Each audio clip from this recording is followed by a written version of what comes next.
Incoming transmission. Picture this. A recording studio somewhere far, far away.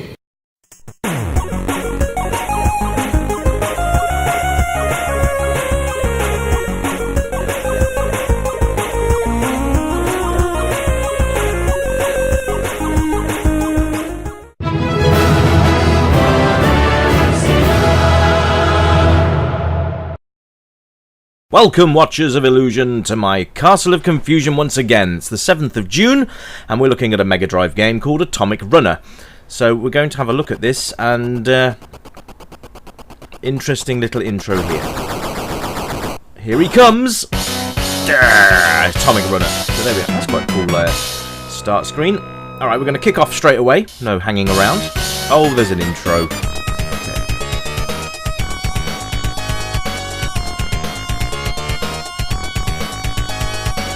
I like the music to the intro, by the way, even if it is just text.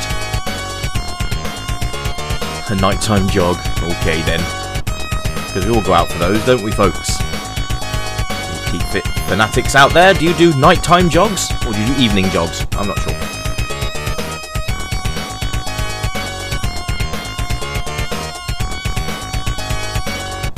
I'm hoping this isn't too long, because I have issue with text-only sort of intros.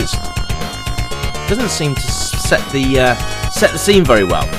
And in his last breath, Chelnov's father explained the whole tragic story. Well, that's a hell of a long breath. My God, a dying breath. I mean, he must have had a fairly big breath to be able to tell him all of this. Blimey. It's a bit long-winded, isn't it?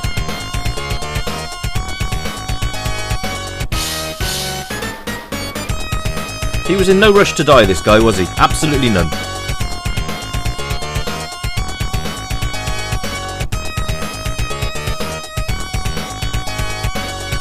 Well, I'd listen in disbelief if that was my dying breath. And I mean, that's... I don't know. It's a bit... I mean, they could have wrapped this up a lot quicker than this. I think this is going on a touch too much for my liking anyway. How do you guys feel about long-winded intros?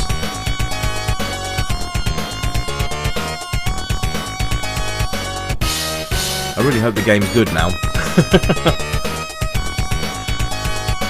Never played this before, by the way, so this is a first for me.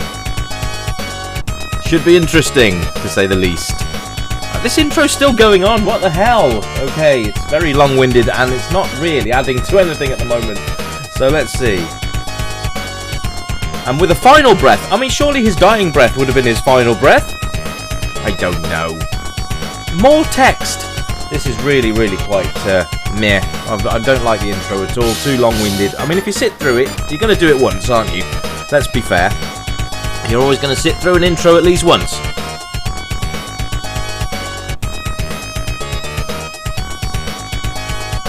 Would have been nice to have some of this animated, I think.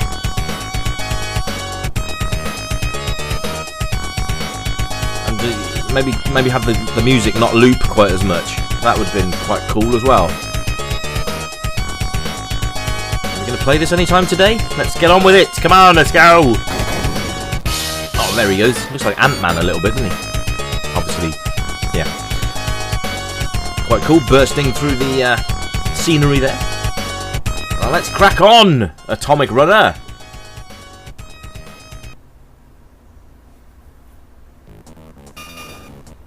Here we go. Okay, so basically a run and gun. The screen stops for no man, apparently. Okay, so presentation-wise, very smooth scrolling. Oh, cool, weapon upgrades like that.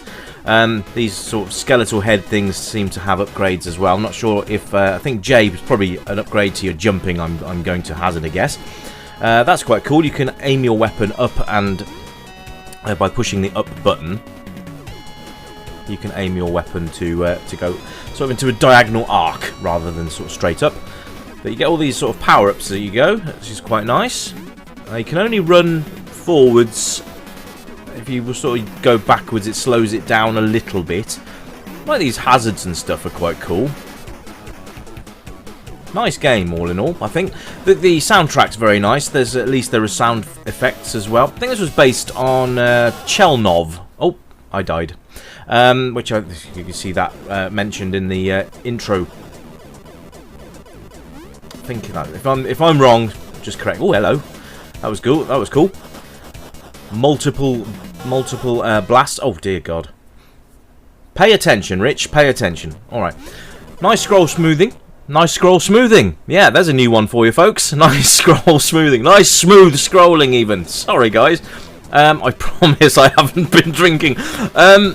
Yeah, it's really actually quite smooth. It's a good, actually pretty good game, to be fair. This seems to be ridiculously hard, though. Let's see how we get on. That's a bit better. Right, so you get these weapon upgrades, which is nice. You can see that my beam weapon has been upgraded to be somewhat larger than it was when we first started the level, which is always nice.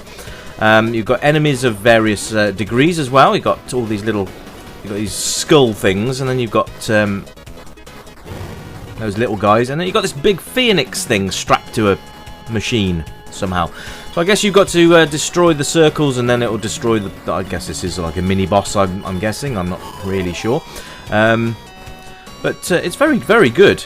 I'd probably like to have seen the main sprite maybe a little bit bigger, but that's me nitpicking. This game's actually quite good. I think if you like a challenge, you're going to enjoy this game. It reminds me of Rygar a little bit, if anyone remembers Rygar. I used to have that on the ZX Spectrum as well. Might see if I can drag that one out the archives as well at some point for a future review. But this is actually really nicely done. Look at all the background stuff going on. That is really cool. I like this a lot. I think if you like these sort of run and gun games, this is right up your alley. I think you'll enjoy this one. It is difficult, so just be prepared that there may be times in this game where you start ripping your hair out. But, you know, once you've actually mastered it, because the waves of enemies come at exactly the right times, or same times I should say, and you can sort of learn it in that respect. I think that's quite an important thing to mention. It's just perseverance, I think, at the end of the day with this sort of game. But they've done an absolutely cracking job on it. Really, really good. Very impressed with this. It's fun as well, which is always a bonus with a game. Because if it's not fun, you're not going to enjoy it, and it's going to drag. And you know, back in the day, you know, these games would have been £30 to £40 a shot, which is quite a lot of money, realistically. Even by today's standards, really. You probably wouldn't pay 40 quid for a game like this anymore, but who knows? There are people out there that collect them and will pay big money for games like this. But there we are. But yes, this probably would have been a high-profile game back in the day, being, I think it's an arcade conversion, if my memory is correct. Or it's a sequel to an arcade game. One of the two. This looks like an end-of-level boss. He's quite impressive looking. But yes, only a short review today, guys. Do apologise about that. I'm not feeling 100%, so I'm going to have a go at this guy and see how I get on. But if not, then I'm going to call it a day and get my sorry arse back to bed for a bit. But yeah, this has been Atomic Runner on the Mega Drive, or the Genesis if you're from overseas. Hope you've enjoyed it. Music and sound, great. Graphics, okay, not too bad. But gameplay is absolutely solid, so well done for that. Anyway, guys, I'm going to go. I will speak to you again very soon. Keep it retro, and bye for now!